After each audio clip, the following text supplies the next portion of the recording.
Chapter 23. Mr. Pocket said he was glad to see me, and he hoped I was not sorry to see him. "For I really am not," he added, with his son's smile, "an alarming personage." He was a young-looking man, in spite of his perplexities and his very grey hair, and his manner seemed quite natural. I use the word natural in the sense of its being unaffected.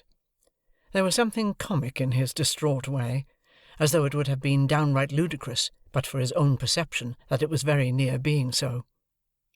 When he had talked with me a little, he said to Mrs. Pocket, with a rather anxious contraction of his eyebrows, which were black and handsome, "Belinda, I hope you have welcomed Mr. Pip."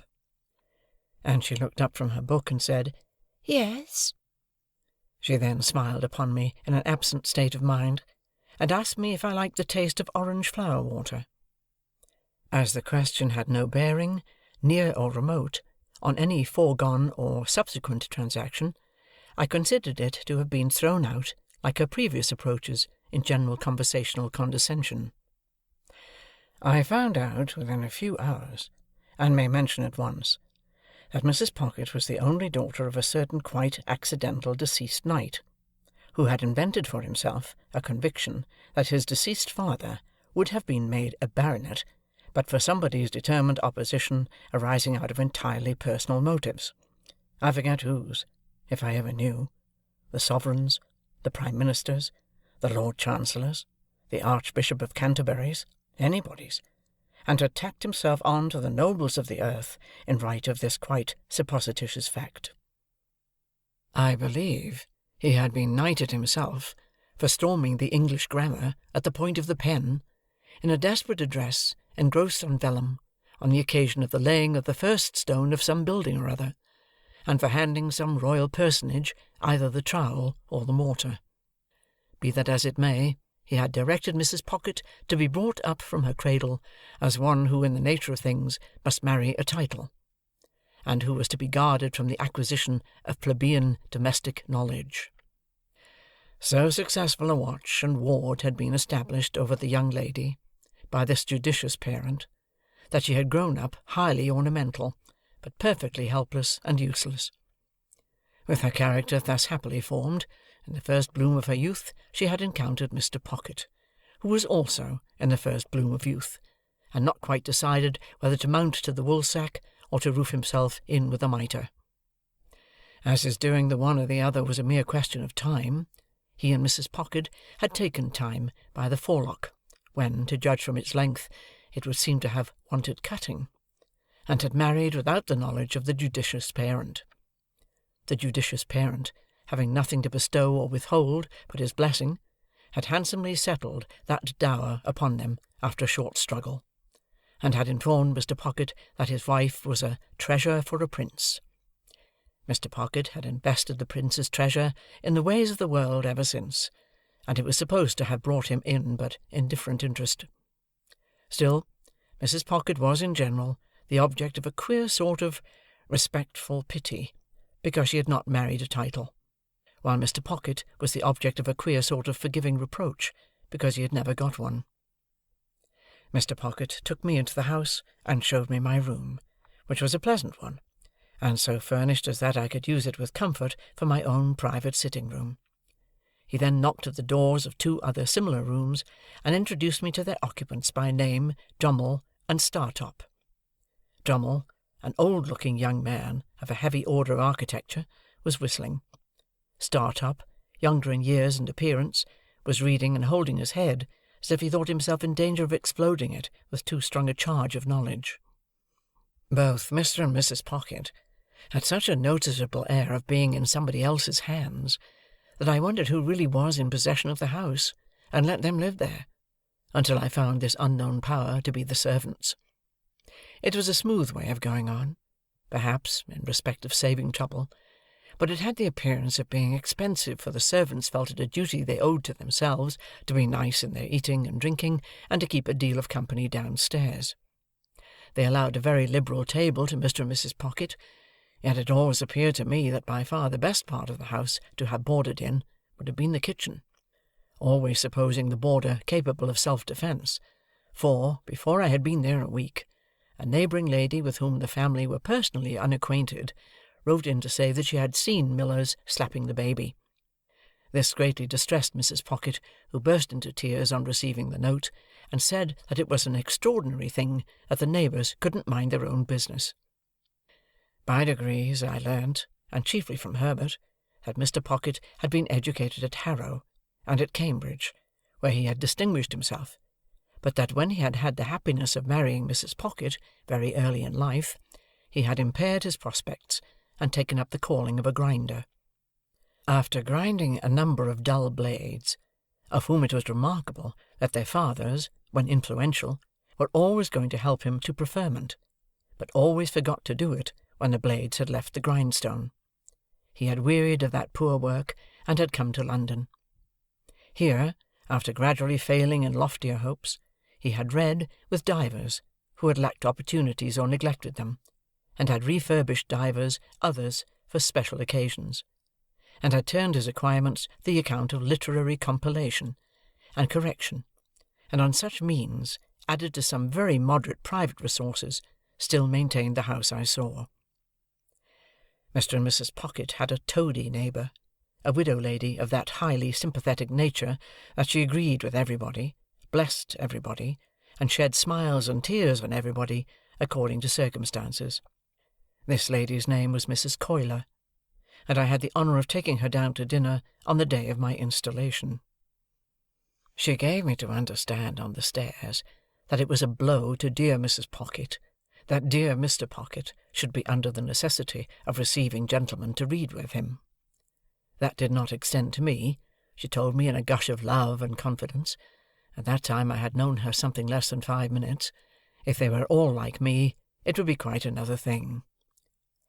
"But dear Mrs. Pocket," said Mrs. Coiler, "after her early disappointment, not that dear Mr. Pocket was to blame in that, requires so much luxury and elegance." "Yes, ma'am," I said to stop her, for I was afraid she was going to cry. "And she is of so aristocratic a disposition." "Yes, ma'am," I said again, with the same object as before. "That it is hard," said Mrs. Coiler, "to have dear Mr. Pocket's time and attention diverted from dear Mrs. Pocket." I could not help thinking that it might be harder if the butcher's time and attention were diverted from dear Mrs. Pocket, but I said nothing, and indeed had enough to do in keeping a bashful watch upon my company manners. It came to my knowledge, through what passed between Mrs. Pocket and Drummle, while I was attentive to my knife and fork, spoon, glasses, and other instruments of self-destruction, that Drummle, whose Christian name was Bentley, was actually the next heir but one to a baronetcy. It further appeared that the book I had seen Mrs. Pocket reading in the garden was all about titles, and that she knew the exact date at which her grandpapa would have come into the book, if he ever had come at all. Drummle didn't say much, but in his limited way, he struck me as a sulky kind of fellow.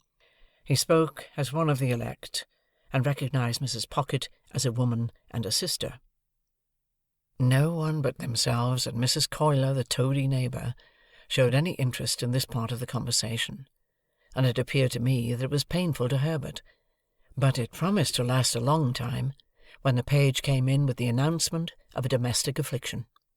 It was, in effect, that the cook had mislaid the beef. To my unutterable amazement, I now, for the first time, saw Mr. Pocket relieve his mind by going through a performance that struck me as very extraordinary, but which made no impression on anybody else, and with which I soon became as familiar as the rest. He laid down the carving knife and fork, being engaged in carving at the moment, put his 2 hands into his disturbed hair, and appeared to make an extraordinary effort to lift himself up by it. When he had done this, and had not lifted himself up at all, he quietly went on with what he was about. Mrs. Coiler then changed the subject, and began to flatter me.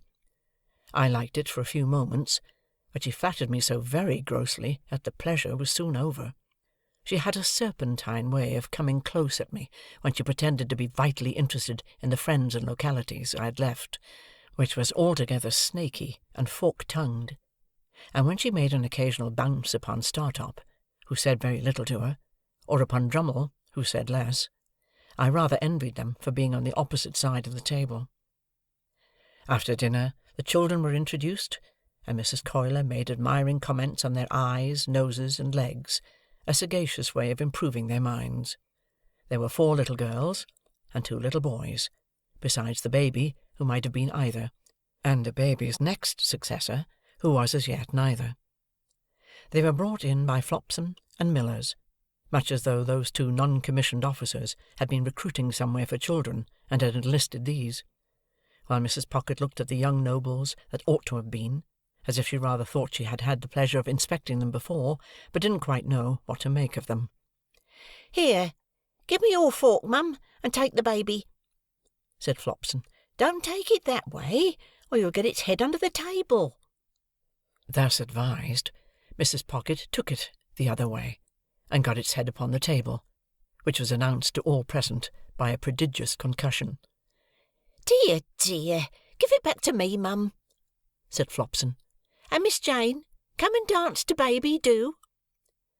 One of the little girls, a mere mite, who seemed to have prematurely taken upon herself some charge of the others, stepped out of her place by me, and danced to and from the baby until it left off crying and laughed. Then all the children laughed, and Mr. Pocket, who in the meantime had twice endeavoured to lift himself up by the hair, laughed, and we all laughed, and were glad.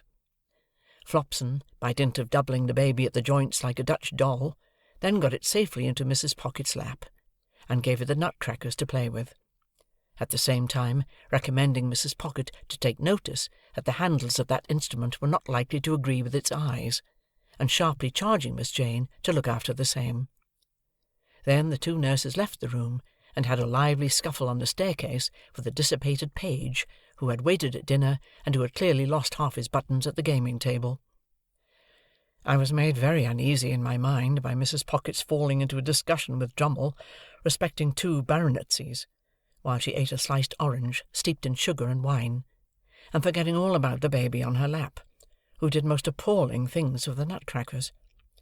At length, little Jane, perceiving its young brains to be imperilled, softly left her place, and with many small artifices coaxed the dangerous weapon away. Mrs. Pocket finished her orange at about the same time, and not approving of this, said to Jane, "You naughty child! How dare you! Go and sit down this instant." "Mamma, dear," lisped the little girl, "baby would have put his eyes out." "How dare you tell me so?" retorted Mrs. Pocket.